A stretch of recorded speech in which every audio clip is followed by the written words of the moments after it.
Salve, salve nação! Segue o líder! Eu tô feliz. E você, tá feliz então? Deixa o like, se inscreva aqui no canal e ative o sininho. Flamengo 3, Bragantino 0, Palmeiras 0, Fluminense 0. Agora a diferença subiu para 4 pontos, restando 3 partidas, 3 rodadas.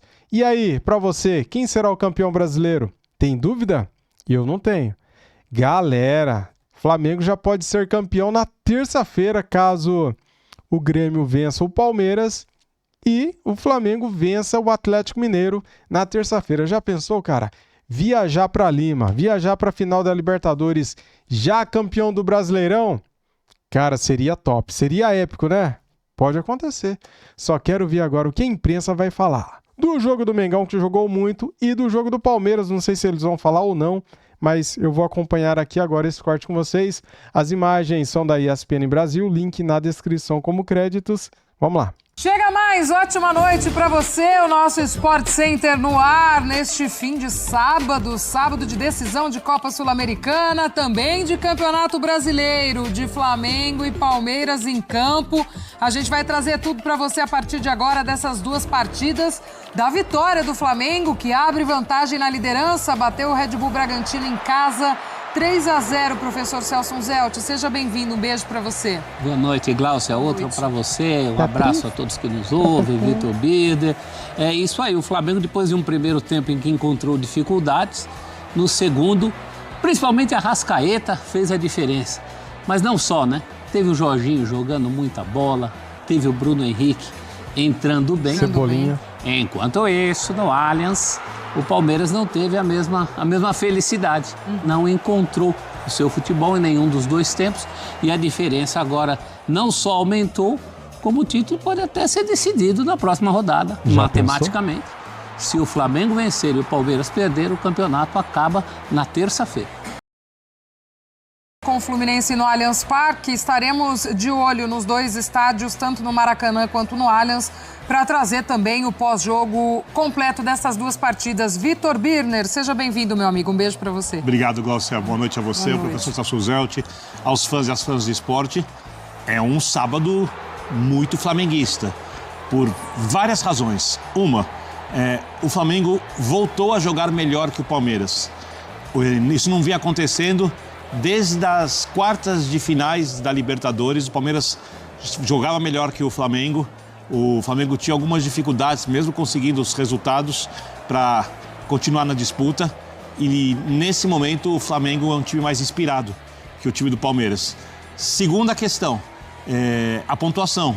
Obviamente, porque agora o Flamengo pode, inclusive, perder um jogo e vencer dois e ser campeão da Libertadores. Ou seja, ele se aproximou do Campeonato Brasileiro, do título, o que obviamente vai botar muita pressão no Palmeiras no jogo do próximo sábado, ainda mais, porque os dois times entram muito pressionados para a final da Libertadores e a terça-feira pode, como disse Celso Zelt, ser decisiva. E para mim, a terceira questão, eu prestei bastante atenção em ambos os jogos, com muita atenção nas arquibancadas. E me chamou a atenção uma coisa, a arquibancada do Maracanã era uma arquibancada antes do gol, tá? Depois do gol, obviamente, fica mais fácil, mais leve, um pouco mais festiva, enquanto a arquibancada do Allianz parecia mais tensa. E isso indica que o astral flamenguista, nesse momento, é melhor que o do Palmeiras. É óbvio que a temporada deles se resolve principalmente no próximo sábado, com transmissões dos canais ESPN. O brasileiro pesa muito também, mas o momento parece ser flamenguista. 74 pontos tem o Flamengo neste momento, líder do Campeonato Brasileiro. O Palmeiras vem na sequência com 70, portanto uma vantagem de 4 pontos.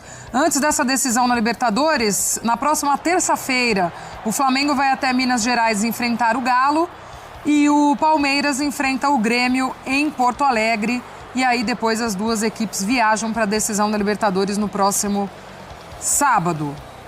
E aí, né, amigos, com um placar já bem encaminhado no Maracanã, o Felipe Luiz também pôde começar a poupar alguns dos seus jogadores, né? Pensando muito nessa sequência, em ter terça-feira esse jogo, e aí a gente a ver o que o Felipe Luiz pode pensar para essa partida contra o Galo, se vai fazer um time mais misto, se já pensa também em resolver as coisas antes dessa viagem para o Peru, para a decisão de Libertadores, enfim. Mas é bem verdade que ali já no segundo tempo ele começa aos poucos mexer. Fala, Birner. Eu acho que ele tem algumas dúvidas, porque no jogo contra o Fluminense, o Luiz Araújo e o Samuel Lino, que são bons jogadores, não foram bem nos lados do campo. E hoje ele mudou os lados do campo, né? Ele, como você falou, poupar. Você falou em poupar, eu fiquei pensando se ele estava poupando o Luiz Araújo e o Samuel Lino, já que ele não tem o Plata, né? E não tem o Pedro, ou seja, ele deve ir com o Bruno Henrique de centroavante na próxima semana. Né? Se eles não estavam dosando, se essa troca foi simplesmente porque eles não jogaram tão bem semana passada e ele achou que era melhor dar oportunidade para outros jogadores. Hoje, o Carrascal, para mim, não fez um grande jogo. Mas quem vem crescendo é o Cebolinha. E eu não acho que o Cebolinha vá começar a partida do próximo sábado. Mas eu acho que ele se tornou uma boa alternativa. Em algum momento... Pelo amor de Deus, cara. Tem que começar. O Cebolinha tem que ser titular, cara. Do jogo, principalmente, repito, depois da perda do Plata, que era o cara que podia fazer o lado do campo, e do Pedro, que seria o centroavante. No caso de não ser, era o Plata que fazia muito essa pressão lá na frente como falso centroavante. Então, quando você fala em poupar, sim. Agora, eu não sei quem ele poupou. Eu não sei se semana que vem ele vai com o Carrascal pelo lado, se ele vai com o Luiz Araújo e o Samuel Lino, que é o que eu imaginava com o Bruno Henrique adiantado. Eu não sei se ele, de repente, surpreende e coloca um jogador mais marcador. Se é poupar ou se é testar, já pensando no que ele vai ter em mãos, né, Birner? Minha impressão é que ele fez ambos. E depois de hoje, ele tem algumas boas notícias, mas eu não acho que essas últimas semanas permitem que o técnico conclua com convicção, ele deve ter as ideias, mas de maneira convicta, com quem jogar. Mas ele tem gente sobrando, né? Tem isso. Esse problema que ele tem. O próprio Bruno Henrique hoje, se não foi poupado, foi pelo menos dosado. E também entrou muito bem. Acho esse foi poupado, concordo. Dosado, poupado, concordo. Esse daí foi dosado. Cebolinha pede passagem, a partir do último jogo que ele mudou, a partida do Flamengo.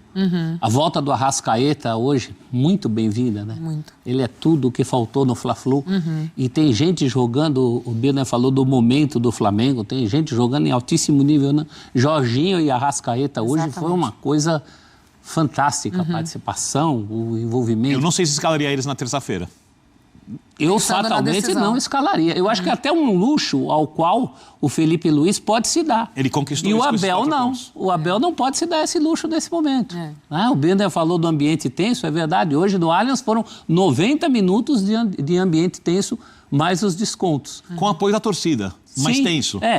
Não era crítico, mas era tenso, era preocupado. O Palmeiras estava preocupado o jogo inteiro. Inclusive, depois que o Flamengo abre a contagem e garante a vitória contra o Bragantino, quem esteve mais perto de fazer o gol naquela faixa do jogo foi o Fluminense.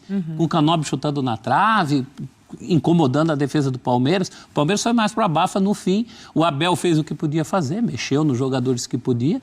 E agora tem essa situação dos dois jogando fora e para o grande embate de sábado. O Flamengo, a gente já falou, vai ao Belo Horizonte pegar o Galo. Será que vai pegar esse Galo ainda ressacado desse título perdido do fim de semana? Pode ser um lado também que pese para o lado do Flamengo?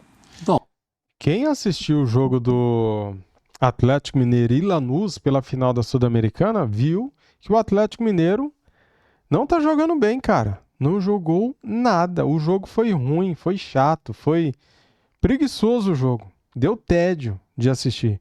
O Flamengo tem total condições com um time misto, poupando aí suas principais peças para a final da Libertadores.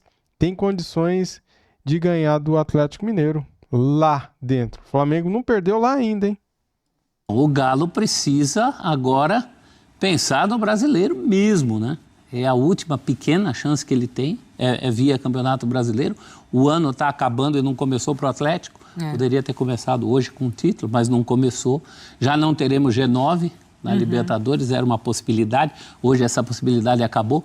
Então o Atlético não é propriamente aquele adversário que não aspira a mais nada. Ao contrário, ele deve inclusive uma satisfação à sua torcida e não é só pela derrota de hoje, né? Derrota, não título de hoje. É por tudo que não apresentou no ano. Na temporada. E não vamos esquecer da grande rivalidade existente entre Flamengo e Atlético Mineiro, que é a maior rivalidade interestadual do país.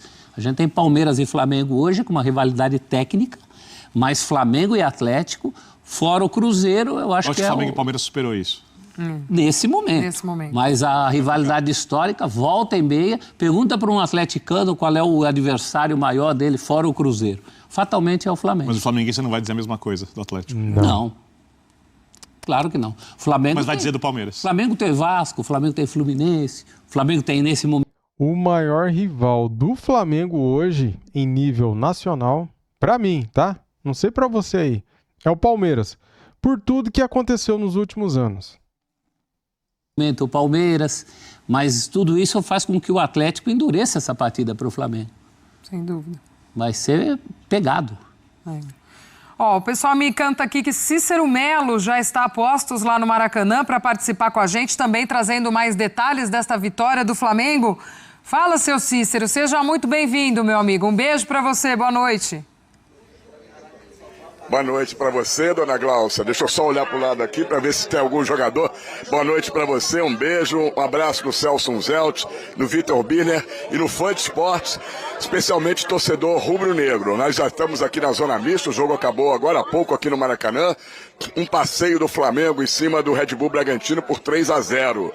Tivemos aqui um público de 68.408 torcedores presentes. Torcida do Flamengo lotando o Maracanã, impulsionando o time para essa vitória importante. No primeiro tempo, o Flamengo já foi bem melhor, mas aí encontrou pela frente um paredão. O goleiro Cleiton fez várias defesas muito difíceis, principalmente numa cabeçada do lateral Varela, e evitou o gol do Flamengo. Para o segundo tempo, aí o Flamengo conseguiu impor mais ainda o seu jogo, até o momento que abriu o placar, e foi logo aos 4 minutos, um gol do Arrascaeta com toda a categoria dele, recebendo do Jorginho, tirando do goleiro e fazendo seu 18º gol no Campeonato Brasileiro. Ele é o vice-artilheiro.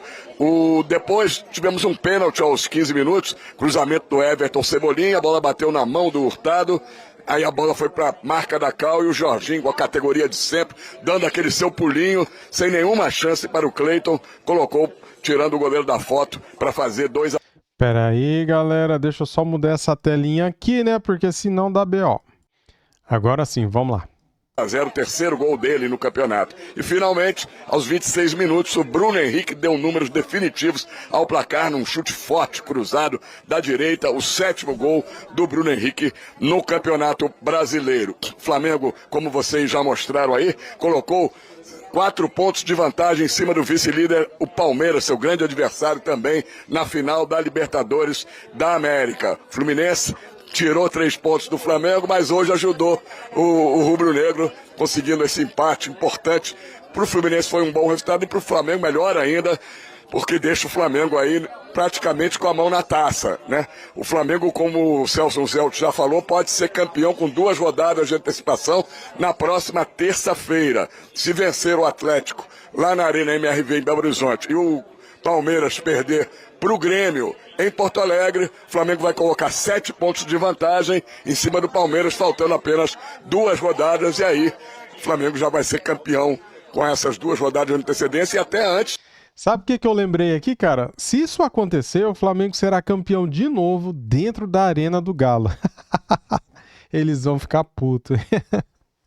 Da final da Libertadores da América. Agora, se não for campeão contra a equipe do Atlético Mineiro, terá 2 rodadas, um jogo contra o Ceará para ser campeão dentro de casa, e depois na última rodada, jogo contra o Mirassol, muito difícil, mas ali o Flamengo já poderá até ter sido campeão por antecipação, se continuar nessa toada, essa diferença entre Flamengo e Palmeiras. O Flamengo então joga terça-feira, 21h30, enquanto que o Red Bull Bragantino, que não fez uma boa partida, no primeiro tempo até se defendeu muito bem, mas não pôde suportar a pressão do Flamengo, a melhor qualidade, melhor categoria, enfim, o ritmo acelerado do Flamengo, principalmente no segundo tempo. O Bragantino volta a jogar agora em casa. O jogo vai ser quarta-feira às 7h contra a equipe do Fortaleza, o Red Bull Bragantino, que está tentando ainda uma vaga, pelo menos, na pré-Libertadores da América. Tem 3 rodadas aí para tentar conseguir o seu objetivo. O Bragantino vinha de 3 vitórias consecutivas contra Corinthians, contra o São Paulo e no último jogo em casa contra o Atlético Mineiro. Estamos por aqui então na Zona Mista. Vamos aguardar quem vem falar do Flamengo. Um dia de muita alegria para os rubro-negros e vamos ver aí qual vai ser o clima dos jogadores do Flamengo. É claro que eles vão vir com aquele discurso de humildade, que não tem nada decidido e não tem realmente matematicamente, mas o Flamengo, posso dizer, está com a mão na taça nesse momento, Glaucia. Contigo aí, qualquer novidade é só chamar por aqui também. A gente segue acompanhando tanto no Maracanã quanto no Allianz Parque a movimentação do pós-jogo e vamos trazendo aqui para vocês. Também lembrar que a gente está ao vivo lá no YouTube da ESPN, tá? Com o nosso Sport Center, trazendo esse pós-jogo da vitória do Flamengo para cima do Red Bull Bragantino e do empate do Palmeiras diante do Fluminense. Láucia, diga. O Cícero falou do Fluminense, eu fiz uma conta aqui que é curiosa, né? O Fluminense, nos últimos dias, para si, ele ganhou 4 pontos. 3 do Flamengo e 1 do Palmeiras. Mas para os outros, ele roubou 5. Porque ele roubou 3 do Flamengo e hoje rouba 2 do Palmeiras nessa briga do colocou aí nessa preta. Não sei se ele foi ultrapassado hoje pelo Flamengo, eu acho que não. Se minhas contas de cabeça, que não são as melhores, não me traem. Mas desde a chegada do Zubeldia, ele foi o time que mais pontuou no Brasileiro. Impressionante. Em casa, então, acho que é 100%. Maracanã é 100%. Eu sei que não é assunto, mas lembrando que o São Paulo, definhando, mandou embora o Zubeldia e o Inter preferiu o Ramon Dias ao Zubeldia. Tá na cara quem acertou dos 3. Vamos dar uma olhadinha na classificação do Campeonato Brasileiro nesse momento, até para a turma também visualizar aqui com a gente, que nós estamos discutindo, falando dessa vantagem do Flamengo e dessa possibilidade de título antecipada. Tá ali, ó, na ponta da tabela o Flamengo, portanto, com 74 pontos, o Palmeiras vem na sequência com 70. Depois, Cruzeiro, Mirassol, Botafogo, Fluminense, Bahia, Red Bull Bragantino, São Paulo e Corinthians. Botafogo garantiu hoje, pelo menos, a chamada pré-Libertadores. Também já garantido. Os brasileiros, nós brasileiros chamamos de pré. Outro jogo que rolou hoje, a gente vai ver os gols na sequência aqui. A vitória do Botafogo para cima do Grêmio, 3-2. Temos a segunda parte da tabela, companheiros? Ou só esta primeira parte? Então vamos virar a página da tabela do Campeonato Brasileiro. Até pra gente ver também, né, os adversários dos dois times. Galera, prestem atenção no Atlético Mineiro, tá? Nosso próximo adversário, eles têm 44 pontos. Ali os primeiros que pega G8 tem 45, tá? Nessa próxima terça-feira. O Atlético Mineiro aí é o 11º colocado com 44 pontos. Tem muito daquilo que você falou, né, prof? Também de correr atrás de uma temporada, mais uma vez, bem abaixo para esse Galo. O Grêmio, o adversário do Palmeiras, vem aí na sequência com 43 pontos. Também, como já falamos, na sequência vamos ver os gols da vitória do Botafogo para cima do Grêmio hoje, na tarde deste sábado. O Vasco aparece na 13ª colocação, depois Ceará, Internacional e Santos. E fazem um confronto diretíssimo. Diretíssimo. Um adendo para o Grêmio. O Grêmio tem 43 pontos e se vencer o Palmeiras na terça-feira, vai a 46, faltando 2 rodadas ainda, e ele também pode pegar uma pré-Libertadores, um G8 ou G7. Também nesta rodada. Na segunda-feira. Inter e Santos. E aí, a zona de rebaixamento neste momento, com Vitória, Fortaleza, Juventude e Sport. Essa é a situação do Campeonato Brasileiro nesse momento, no início desta rodada do fim de semana. E agora já bem mais organizado em termos de jogos, né? Já equiparando. Agora você fala como se tivesse muito tempo pela frente, né? Finalmente. Finalmente. Faltam 3 rodadas. Tinha que ajeitar isso antes de acabar o campeonato, né? O normal seria bagunça nas primeiras rodadas, não nas últimas. Pois é. Mas Brasil já viu. Estamos acostumados. Boa. Agora, ainda falando desse Flamengo, a gente discutia sobre as possibilidades para terça-feira, o que o Felipe Luiz pode pensar ou não. E você falou uma coisa, professor, e aí eu fiquei pensando, né? Você falou, o Felipe Luiz ainda se dá esse luxo que o Abel não pode se dar de pensar na terça-feira em segurar. Será mesmo que o Abel vai para essa estratégia de também pensar mais na final da Libertadores, ou ele vai também ter um time minimamente alternativo, né? Porque ele não pode abrir mão do Campeonato Brasileiro. Por outro lado, ele precisa olhar as condições dos seus jogadores e tomar uma decisão.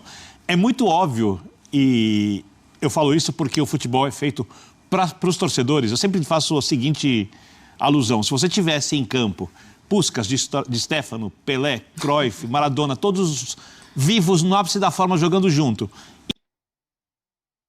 e ninguém tivesse muito interesse em ver, aquilo só valeria a diversão deles. Eles são o que são, eles foram o que foram, estão na história, porque bilhões, hoje em dia, bilhões de pessoas se interessam pelo futebol. Então o futebol pertence ao torcedor. tudo mais não é... Tudo mais é o que faz o futebol acontecer. Mas ele pertence ao torcedor. E o torcedor, está muito claro, ele está muito mais mobilizado, ele pensa muito mais na Libertadores do que no Campeonato Brasileiro. O que, para mim, dá um aval para o Abel olhar a condição dos seus jogadores e tomar a decisão. Olha, eu tenho 4 pontos atrás, eu vou com o melhor possível no jogo de terça-feira, até porque o Flamengo também tem um jogo duro, a gente não sabe como que o Atlético vai reagir com essa ressaca da derrota. Se ganhasse também a gente não saberia, porque tem o impacto. Do mesmo jeito que eu não sei como vão reagir as equipes da Libertadores na rodada seguinte do Brasileiro, que impacto o título vai ter, que impacto uma derrota no próximo sábado vai ter nas 2 últimas rodadas do Brasileiro de Palmeiras e Flamengo. Então o Abel, ele pode falar o seguinte, olha, eu vou fazer o possível no Brasileiro e tudo que agora é a Libertadores. O Brasileiro possível, Libertadores tudo. No lugar dele, eu faria isso. O que ele vai fazer, eu não sei. Eu acho, conhecendo o Abel, que ele vai priorizar a Libertadores, porque é menos difícil, apesar de ser muito difícil, ganhar a Libertadores do que virar essa vantagem que o Flamengo tem no Brasileiro. Agora, vai poupar e perder os 2 títulos para você ver o que houve. Ele, por muito menos, as poucas atribulações da era Abel foram por coisas relativamente pequenas aos olhos de outras pessoas. Sim. É um título perdido, uma classificação perdida para o maior rival. Que barulho mais que se fez em relação ao Abel. Uma vez que ele não quis colocar o time titular contra o São Paulo, que a torcida do Palmeiras botou na cabeça que o São Paulo ia cair. E eu defendi o Abel. Resultado. Talvez caísse, se ele perdesse. Talvez caísse, mas talvez não caísse. Mas enfim, o Palmeiras ia ganhar a Libertadores e ganhou. Fizeram barulhos maiores. E o Abel sabe muito bem disso, né? E eu acho assim, numa ordem de grandeza, é claro, é óbvio que o título sul-americano é maior que o título nacional. Agora, a grande questão é que ele está dividido. Ele entra com uma pressão para essa semana que não existiria ou seria amenizada. Por exemplo, se o time tivesse ganhado do Vitória em casa, que é o resultado mais aceitável, e mesmo hoje tivesse conseguido a vitória contra o Fluminense. Então ele acabou ganhando involuntariamente para si uma pressão sem dúvida maior que a do Felipe Luiz para esses dias, para esses próximos dias. Lembrando que tem a cobrança porque o Palmeiras ano passado ganhou o estadual e não significa quase nada hoje em dia. Esse ano não tem títulos. E se o Palmeiras não for campeão da Libertadores ou do Brasileiro, na argumentação de quem critica o Abel e de quem julga o trabalho dele como ruim, o que é uma loucura, você pode não gostar. Você não pode dizer que é ruim. Velhos esqueletos sairão do armário. Como, por exemplo, as derrotas para o Corinthians na Copa do Brasil e no estadual, né? O investimento de 700 milhões, mais de 700 milhões de reais no elenco nesse ano. Alguma coisa vai ser achada para... Porque quando aqui se perde um título, você precisa entregar uma cabeça. Mesmo falando entrega, eu falo assim, você precisa do seu culpado, você precisa do seu vilão. Sendo que você geralmente perde títulos por mais de um aspecto e ganha também por mais de um. E olhando para o time do Palmeiras, alguns jogadores eu já sei que vão ser criticados, se isso acontecer. Felipe Anderson, por exemplo, vai ser criticado, a gente pode citar alguns outros. Mas muita gente vai reclamar do Abel. Ou seja, como disse o professor Celso Zelt, a pressão está muito grande e, por outro lado, o título da Libertadores resolve tudo. É o primeiro tetracampeão da Libertadores, ultrapassa o São Paulo, que tem a rivalidade estadual muito grande, consolida um trabalho, ganha as 2 finais da Libertadores do Flamengo, essa rivalidade, ou seja, o que tem em jogo no próximo sábado é imensurável quando a gente fala de rivalidade de futebol. E dependendo do que pode acontecer,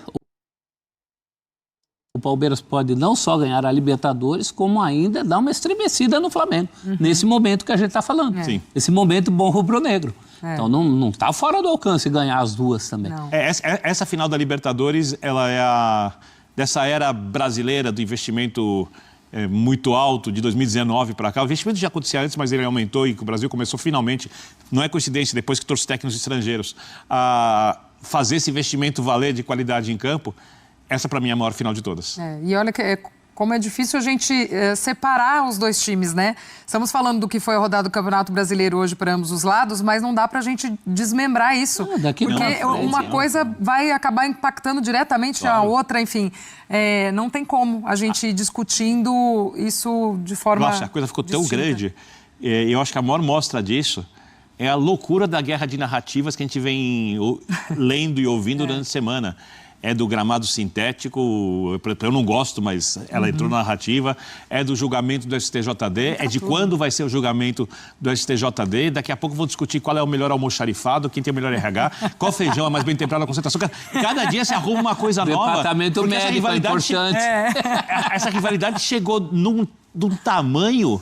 Assim, que eu acredito que o flamenguista mais fanático, ele acorda pensando no Flamengo e contra o Palmeiras, e o palmeirense mais fanático, a mesma coisa. Exato. As rivalidades estaduais, o Palmeiras contra o Corinthians, contra o São Paulo, o Flamengo nas suas rivalidades estaduais, elas estão hoje até pequenas perto do que acontece entre esses dois clubes, o que é uma coisa, para mim, muito atípica, mas é a realidade, vamos vivê-la assim. A gente vai pingando lá, pingando cá, falando das duas equipes também. Vamos ver personagens do Flamengo. Arrascaeta, que foi um personagem do jogo de hoje, né, prof? Você já tinha até falado um pouquinho sobre isso. 31 jogos nesse Brasileirão para ele, com 18 gols, 14 assistências, 32 participações em gol. Cara, uma média de 1 gol por jogo, galera. Olha isso, cara. Meu Deus. 13 vitórias garantidas com gol ou assistência do Arrascaeta. 1 gol e uma assistência no jogo de hoje contra o Red Bull Bragantino. É inegável, né? O quanto o Arrascaeta é fundamental nesse jogo do Flamengo. Mas a gente tem 2 Arrascaetas na temporada. O do brasileiro, que é o melhor jogador do campeonato. Do time que é líder e que abriu margem agora para ser campeão. E tem o Arrascaeta da Libertadores, que tem 2 gols em 10 jogos, 1 contra o Inter e nenhuma assistência. Mas se jogar o que está jogando, ninguém vai nem lembrar mas disso. Aí tem ainda sai com o prêmio de melhor. A campanha do Flamengo na Libertadores também foi irregular. Muito, né? Porque o trabalho dele foi regular, só que foi muito irregular também. Afinal é contra um time brasileiro e esse é um cara que você olha pra ele e você não duvida de nada. Acabou. Acabou, galera. Separaram o corte aqui pra mim e acabou. Acabou assim, desse jeito aí. Flamengo, líder do Brasileirão com 74 pontos. O Palmeiras tem 70. Agora faltando 3 rodadas para terminar o Brasileirão. Flamengo já pode ser campeão na próxima rodada, caso vença o Atlético Mineiro e o Grêmio vença o Palmeiras. Porque daí, faltando 2 rodadas depois para terminar o Brasileirão, o Flamengo teria 7 pontos a mais. Mas vamos supor que se o Flamengo vencer o Atlético Mineiro e o Palmeiras empatar, a diferença aumenta para 6 pontos, faltando 2 rodadas. Praticamente 99% de chance do Flamengo ser campeão nesse caso, tá? Porque daí teria um desempate sobre vitórias, caso... Não, apesar que não, cara. Porque daí o Flamengo ficaria com 2 vitórias a mais e o Palmeiras, mesmo que vencesse os 2 últimos jogos do Brasileirão faltando, ele igualaria o Flamengo em números de vitórias. Ficariam empates. Cara, eu acho que o Flamengo será campeão se o Palmeiras empatar com o Grêmio e o Flamengo vencer o time do Atlético Mineiro, porque a diferença aumenta para 6 pontos, faltando 2 rodadas. Se você pegar os critérios de desempate, mesmo que o Flamengo perca as 2 últimas rodadas e o Flamengo e o Palmeiras ganhem as 2 últimas, o Flamengo ainda teria mais saldos de gols, ficaria empatado em números de vitórias e teria mais saldos de gols. O Flamengo será campeão na terça-feira. Isso vai acontecer, cara. Você acredita? Você confia? Então comente aqui, galera! E sábado tem a grande final da Libertadores da América. Cara, meu Deus do céu. Será que eu vou sofrer? Será que não? Será que vai ser dramático de novo? Como que vai ser essa final de Libertadores, hein? Não sei, cara, mas eu fico nervoso só de pensar. Só de pensar. Valeu? Tamo juntos. Isso aqui é Flamengo. Já pensou ser campeão em cima do Palmeiras, cara? Demitiu o Abel Ferreira. Eu acho que ele não fica, viu? Se o Flamengo ganha Campeonato Brasileiro e Libertadores, o Abel não fica. Flamengo tetracampeão em cima do Palmeiras não tem preço, né? Nossa senhora, cara, vai ser bom demais. Ufa, tomara que isso aconteça. Valeu, galera. Tamo junto. Saudações. Fui.